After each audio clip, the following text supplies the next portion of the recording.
Guys, welcome back to YouTube channel economics आसान है। Guys, आज हम स्टैटिस्टिक्स फॉर इकोनॉमिक्स का chapter number 2 meaning, scope and importance of statistics को continue कर रहे हैं। अगर गाइस आपने हमें अब तक फॉलो नहीं करा तो फॉलो कर सकते हो।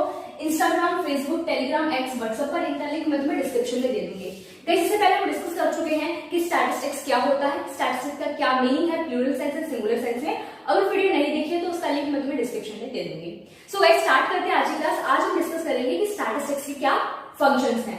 तो सबसे पहला हमारा फंक्शन आता है टू सिंप्लीफाई कॉम्प्लेक्स फैक्ट्स, कि जितना भी बड़ा डेटा क्यों ना हो उस डेटा को मैं एक सिंगल वैल्यू में निकाल सकती हूँ एवरेज के थ्रू।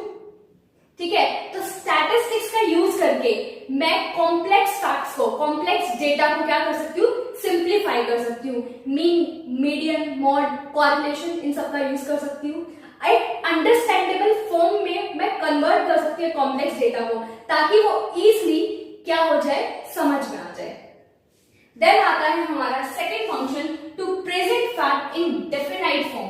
स्टैटिस्टिक्स क्या करता है, फैक्ट्स को एक डेफिनाइट फॉर्म में रिप्रेजेंट कर देता है, क्वांटिटेटिव टर्म में रिप्रेजेंट कर देता है। एग्जांपल के लिए मैं कहूं कि प्राइसेस जो है वो कंटिन्यूअसली राइज होते जा रहे हैं। भाई कितने राइज हो रहे हैं नहीं पता, बट मैं बोलूं कि इन्फ्लेशन जो है वो 10% से बढ़ गई है, तो अब यहाँ पे हमें पता चल रहा है कि 10% क्या हो गई है, महंगाई बढ़ गई है। तो हमने क्या करा, इसको एक डेफिनाइट फॉर्म दे दी। समझ में आया। नेक्स्ट आता है हमारा to make comparison of facts. हम कंपैरिजन कर सके। स्टैटिस्टिक्स का एम ही है क्या करना, कंपैरिजन करना, कंपेयर करके स्टडी करना और एक कंक्लूजन तक पहुंचना। तो कंपैरिजन पॉसिबल है स्टैटिस्टिक्स का यूज करके। अब कंपैरिजन कैसे करेंगे, फॉर एग्जाम्पल के लिए कि पर कैपिटा इनकम इंडिया की क्या है, इंडिया क्या है, एक डेवलपिंग कंट्री है, और पर कैपिटा इनकम यूएसए की क्या है, यूएसए क्या है, एक डेवलप्ड कंट्री है। तो अब मैं डेवलपिंग कंट्री की पर कैपिटा इनकम को कंपेयर कर सकती हूँ डेवलप्ड कंट्री की पर कैपिटा इनकम से। तो कंपैरिजन करने के लिए एक से ज्यादा फैक्ट का होना जरूरी है। लास्ट क्लास में मैंने बताया था एक सिंगल आइसोलेटेड फिगर कभी भी स्टैटिस्टिक्स नहीं कहलाती है। कंपैरिजन करने के लिए कम से कम 2 फैक्ट्स तो होने ही चाहिए। समझ में आया। तो कंपैरिजन पॉसिबल है स्टैटिस्टिक्स के थ्रू।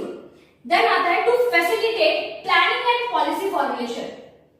अब स्टैटिस्टिक्स का यूज करके हम क्या कर सकते हैं, प्लानिंग कर सकते हैं, क्योंकि स्टैटिस्टिक्स क्या है, बेसिकली डेटा है। डेटा कलेक्ट कर सकते हैं हम, जैसे कि बिजनेस है।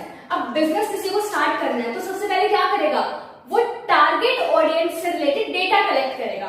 भाई ऑडियंस जो है वो कितने प्राइस पर कितनी क्वांटिटी डिमांड करते हैं, कितनी फ्रिक्वेंटली डिमांड करते हैं। ठीक है, तो ये डेटा किस काम आएगा, ये डेटा बिजनेसमैन के काम आएगा एनालिसिस करने में कि भाई उसको किस चीज का प्रोडक्शन करना है और किस तरीके से करना है, क्या उसमें चेंजेस लेके आना है, उसको किस तरीके से यूनिक बनाना है, अलग बनाना है, ताकि उसकी डिमांड बढ़े। तो बिजनेसमैन के लिए, गवर्नमेंट के लिए जो स्टैटिस्टिक्स है वो यूजफुल है। किस लिए यूजफुल है, प्लानिंग करने के लिए और पॉलिसीज फॉर्म करने के लिए। गवर्नमेंट भी बहुत सारी पॉलिसीज फॉर्म करती है, तो भाई किस तरीके से फॉर्म करती है, based upon the facts, data collect करती है, उसके बेस पर क्या बनाती है, पॉलिसीज फॉर्म करती है। समझ में आया।